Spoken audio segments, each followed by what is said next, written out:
जय हिंद दोस्तों, मैं भूपेन नामदेव। कैसे हो आप लोग? आशा करता हूँ आप लोग अच्छे होंगे।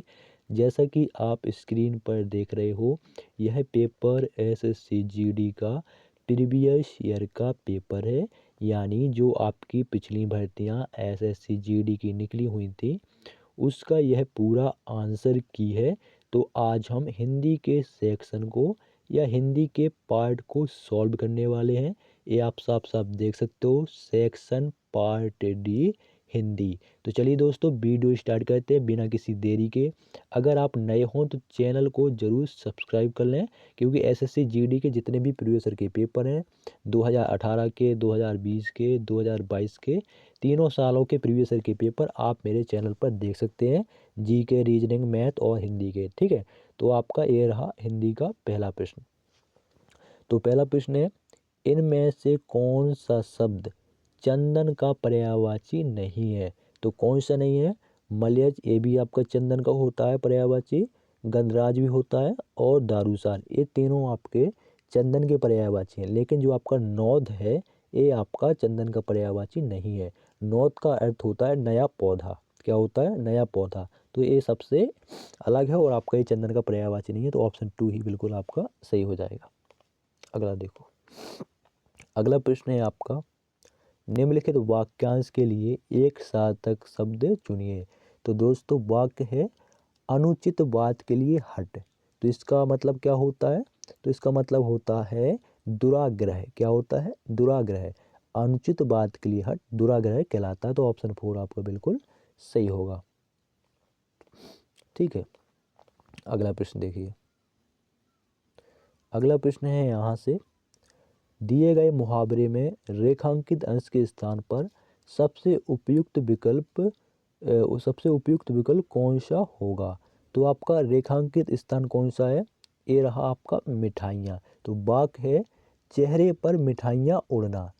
ठीक है, वाक्य है चेहरे पर मिठाइयाँ उड़ना। तो मिठाइयाँ जो आपका अंडरलाइन है, इसके स्थान पर कौन सा आपका ऑप्शन आएगा, ये आपको बताना है।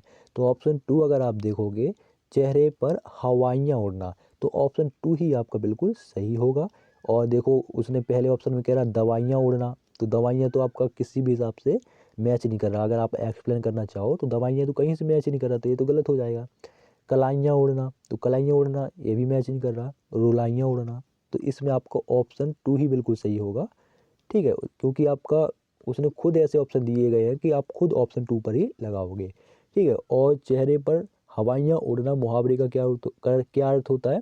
इसका अर्थ होता है आपका डर जाना या घबरा जाना। अगला देखो,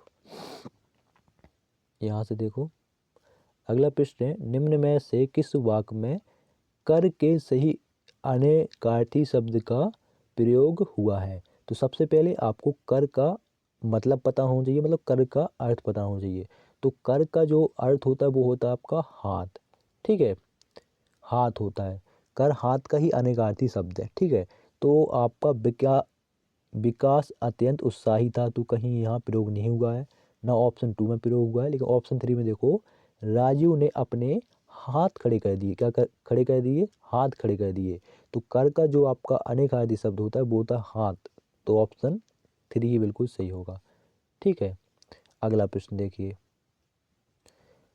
अगला प्रश्न है यहाँ से, देखिए, घर के सभी सदस्यों ने मिलकर इसको विचार किया, इस वाक्य का शुद्ध रूप क्या होगा? तो आपने वाक्य भी पढ़ा, तो कहाँ आपको गलत लगा? इसको विचार किया, इसको पर आपका ये मिस्टेक है। तो आप देखेंगे ऑप्शन 1 में, घर के सभी सदस्यों ने मिलकर इसमें विचार किया। इसमें विचार किया, तो ये भी आपका इसमें यहाँ पर प्रयोग नहीं होगा, तो ये भी आपका गलत हो जाएगा। दूसरा देखो, घर के सभी सदस्यों ने मिलकर इस पर विचार किया, तो इस पर जो है वो बिल्कुल सही होगा। यानी ऑप्शन 2 ही आपका बिल्कुल सही है। ठीक है, अगर आप अदर ऑप्शन एक्सप्लेन करना चाहो, जैसे घर के सभी सदस्यों ने घर के सभी सदस्यों मिलकर इसे विचारा, तो ये भी देखो पढ़ने में ही गलत है। ठीक है, ना यहाँ सदस्यों के बाद ने लगा है, तो ये भी गलत हो जाएगा। चौथा है, घर के सभी सदस्यों ने मिलकर इसे विचार किया, इससे विचार किया, तो इसे जो शब्द है ये भी आपका प्रयुक्त नहीं हो रहा, तो ये भी गलत हो जाएगा। तो ऑप्शन 2 ही आपका शुद्ध वाक्य है। अगला देखो, अगला प्रश्न है, निम्न वाक्य में द्रव्यवाचक संज्ञा का गलत प्रयोग हुआ है, त्रुटि पहचानिए। तो आप देखोगे कि वाक्य है घर में घी पीसा गया, ठीक है। तो उसने प्रश्न में ही बताया है द्रव्यवाचक संज्ञा का गलत प्रयोग हुआ है, तो द्रव्यवाचक संज्ञा कौन है? घी। तो इसी का आपका गलत प्रयोग हुआ है, तो ऑप्शन 3 ही बिल्कुल सही हो जाएगा, घी। अगला देखो, अगला प्रश्न है निम्नलिखित विकल्पों में से किस एक वाक्य में क्रिया संबंधी अशुद्धि है? तो आप देखेंगे ऑप्शन 1 को, आप वहाँ जाने सकेंगे, आप वहाँ जाने सकेंगे। तो देखो ये वाक्य पढ़ने में ही आपका अशुद्ध है, तो आपका यही आपकी अशुद्धि है। इसी वाक्य में आपका क्रिया संबंधी अशुद्धि है। क्रिया कर रहा है, जाने की क्रिया है, लेकिन वहाँ जाने सकेंगे, तो ये सकेंगे जो शब्द आ रहा है ये आपका गलत हो जाएगा, इसलिए ऑप्शन 1 ही आपका सही है, यही आपका शुद्ध वाक्य है। बाकी आप देख लीजिए करके एक्सप्लेन, मैंने उस पद पर हस्ताक्षर कर दिए, तो इसमें कहीं मिस्टेक नहीं है, तो ये भी सही हो जाएगा, मतलब गलत हो जाएगा, अशुद्ध पहचानना है। ये वाक्य सही है पढ़ने में, ठीक है। उसका कहना था कि आप उसे जानते हैं, तो ये भी सही है। देखो वह भोजन कर चुका है, तो ये भी सही है। तो आपका किस वाक्य में मिस्टेक है? ऑप्शन 1 में मिस्टेक है, आप जहाँ जाने सकेंगे, तो ऑप्शन 1 ही आपका बिल्कुल सही होगा, ठीक है। ये तीनों गलत हो जाएंगे क्योंकि अशुद्धि पहचानना है। अगला देखिए, पूज्य व्यक्तियों की सेवा कीजिए। उपयुक्त वाक्य में रेखांकित पद के बदले निम्न में से उसका कौन सा समानार्थी शब्द प्रयोग हो सकता है? तो आपका सेवा का समानार्थी शब्द आपको बताना है। तो सेवा का समानार्थी शब्द होता है शुश्रूषा। क्या होता है? शुश्रूषा। तो पूज्य व्यक्तियों की शुश्रूषा कीजिए। क्या कीजिए? शुश्रूषा। तो ऑप्शन 1 आपका बिल्कुल सही हो जाएगा, ठीक है। बाकी आप सेवा के प्रार्थना, आपका सेवा का समानार्थी शब्द नहीं है, ना स्तुति है ना भक्ति है, ठीक है। ये तीनों एक ही आपका समानार्थी शब्द है, ठीक है। या ऐसा कह लीजिए भक्ति के जो समानार्थी शब्द हैं वो आपका स्तुति भी है, प्रार्थना भी है, ठीक है। अगला प्रश्न देखिए, अगला प्रश्न है बादल की तरह गरजने वाला। ऊपर दिए गए वाक्यांश के लिए एक शब्द क्या होगा?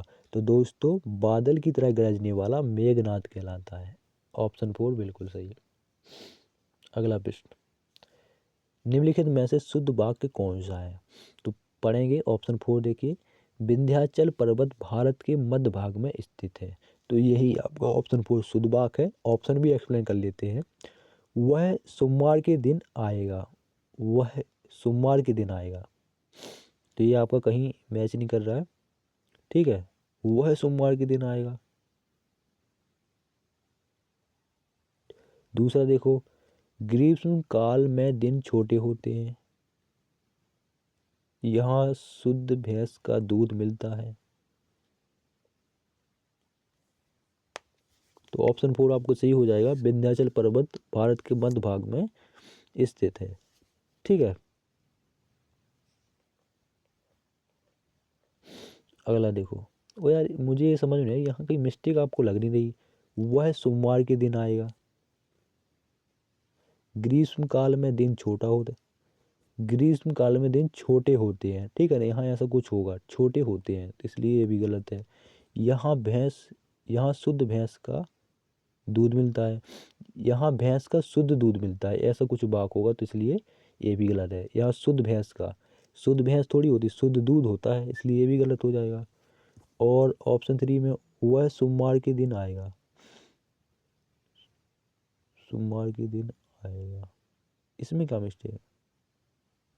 कैंडिडेट ने, एक मिनट, जो कैंडिडेट ने भी ऑप्शन 3 लगा दिया, तो इसमें कोई वह सोमवार के दिन आएगा, इसमें क्या मिस्टेक है यार? ऐसा भी हो सकता है कि वह सोमवार को आएगा, सोमवार के दिन आएगा, ये भी सही है। इसमें देखो यार क्या मिस्टेक है, आप बताना, ठीक है। आप अपनी राय जरूर देना। तो ऑप्शन 4 इसमें सही है, विंध्याचल पर्वत भारत के मध्य भाग में स्थित है, तो ये भी सही है, ठीक है। अब इसमें राय जरूर देना ऑप्शन 3 में, ठीक है। अगला देखो, निम्न वाक्य के रेखांकित अंश को विकल्पों में दिए गए किस शब्द से बदला जा सकता है? तो आपका वाक्य है बहुत से लोग उनके विवाह समारोह में सम्मिलित हुए, तो विवाह समारोह के स्थान पर कौन सा शब्द आ सकता है? तो दोस्तों विवाह समारोह यानी विवाहोत्सव भी तो होता है, विवाहोत्सव। तो ऑप्शन 4 आपका बिल्कुल सही हो जाएगा। ठीक है, ये आपके एक ही शब्द हैं। ठीक है, तो ऑप्शन 4 बिल्कुल सही होगा। अगला देखिए, यहाँ से देख लीजिए। संयुक्त वाक्य, वह दंड से बचना चाहता था इसलिए भाग गया। निम्नलिखित विकल्पों में से इस वाक्य के लिए कौन सा एक उचित सरल वाक्य होगा? तो वह दंड से बचना चाहता था इसलिए भाग गया। तो ऑप्शन 3 देखो, दंड से बचने के लिए वह भाग गया, तो ये आपका सही है। अगर आप अदर ऑप्शन एक्सप्लेन करना चाहो, जैसे वह दंड से बचना चाहता था, भाग गया, तो ये कोई आपका मैच नहीं कर रहा। मैच नहीं मतलब पढ़ने में आपका मिस्टेक है। वह दंड से बचना चाहता था, भाग गया। यहाँ देखो भाग गया, तो ये आपका गलत हो जाएगा। इसलिए वह भाग गया, तो ऐसा कुछ होता तो सही होता। दूसरा देखो, बचना चाहता था इसलिए भाग गया, तो ये भी आपका बचना पहले आ जाएगा, तो ये भी आपका गलत हो जाएगा। फिर देखो ऑप्शन 4 में, वह बचना चाहता था इसलिए भाग गया, तो किससे बचना चाहता था? दंड शब्द तो यहाँ प्रयोग हुआ नहीं, ना इसमें हुआ ऑप्शन 2 में। किससे बचना चाहता था? दंड से। तो दंड शब्द ना ऑप्शन 4 में प्रयोग हुआ, ऑप्शन 2 में भी नहीं। तो आपका ऑप्शन 3 सही होगा, दंड से बचने के लिए वह भाग गया। तो ऑप्शन 3 ही बिल्कुल सही होगा। अगला देखो, निम्नलिखित वाक्य के स्थान पर सबसे उपयुक्त मुहावरा क्या होगा? सेठ जी डैश का हिसाब लेते हैं। तो दोस्तों सेठ जी पाई पाई का हिसाब लेते हैं, मतलब कुछ भी नहीं छोड़ते, बिल्कुल एक एक चीज, बिल्कुल घने कंजूस आदमी है, पाई पाई का हिसाब लेते हैं। ठीक है, तो ऑप्शन 3 बिल्कुल सही होगा। अगला देखिए, राहुल की मित्रता सोहन के अनुकूल है। इस वाक्य में अनुकूल शब्द का अर्थ क्या है? तो अनुकूल शब्द का जो अर्थ होता है वो होता है पक्ष के लिए लाभकारी है, किसी पक्ष के लिए लाभकारी होना। ठीक है, तो किसी पक्ष के लाभकारी होना यानी अनुकूल। किसके लिए अनुकूल है? सोहन के लिए अनुकूल है। ठीक है, तो ऑप्शन 2 ही बिल्कुल सही होगा, किसी पक्ष के लिए लाभकारी होना। तो किसके लिए लाभकारी है? सोहन के लिए। ठीक है, अगला देखो, अगला है उपस्थित व्यक्तियों में सब ने उसकी पूजा की। उपयुक्त वाक्य में रेखांकित शब्द के स्थान पर आ सकने वाला सर्वोचित विकल्प चुनिए। तो पूजा जो आपका रेखांकित शब्द है उसके स्थान पर कौन सा ऑप्शन आएगा, ये को बताना है। तो आप देखो, उपस्थित उपस्थित व्यक्तियों में सब ने उसकी प्रशंसा की, बड़ाई की। क्या की? प्रशंसा की, उसकी बड़ाई की। तो ऑप्शन 1 ही आपका बिल्कुल सही हो जाएगा। क्या कामना की? तो क्या कोई मर रहा है कि कामना करेगा? तो ऑप्शन 2 बिल्कुल। उपासना की, तो भाई भक्ति थोड़ी करना है उसकी। स्तुति की, तो ये भी वही है कि भक्ति थोड़ी करना है। तो ऑप्शन 1 ही आपका सही होगा, प्रशंसा की, बड़ाई की उसकी। कहते हैं राहुल बहुत अच्छा आदमी है। देखो यहाँ से देखो 5 अंक का दोस्तों गद्यांश आपका पूछा जाता है। तो इसमें ज़रूर आप इसकी प्रैक्टिस करना, जितना आप प्रैक्टिस करोगे उतना आपके लिए बेस्ट रहेगा। तो देखो इसको सॉल्व करते हैं। तो पहला इसमें आपका जो गद्यांश है, 1 मिनट, आप सही है, कह रहा है इसमें क्या होता है कि आपका माइंड चेक किया जाता है कि आप कौन सा ऑप्शन सही करते हो। ठीक है, कि आपके सोचने का तरीका क्या है। जैसे कि मानव सृष्टि 5 डैश से मिलकर बनी है। किससे बनी है? 5 तत्वों से मिलकर बनी है। ये सभी को पता है, ये तो आसान था, तो ऑप्शन 4 ही सही हो जाएगा।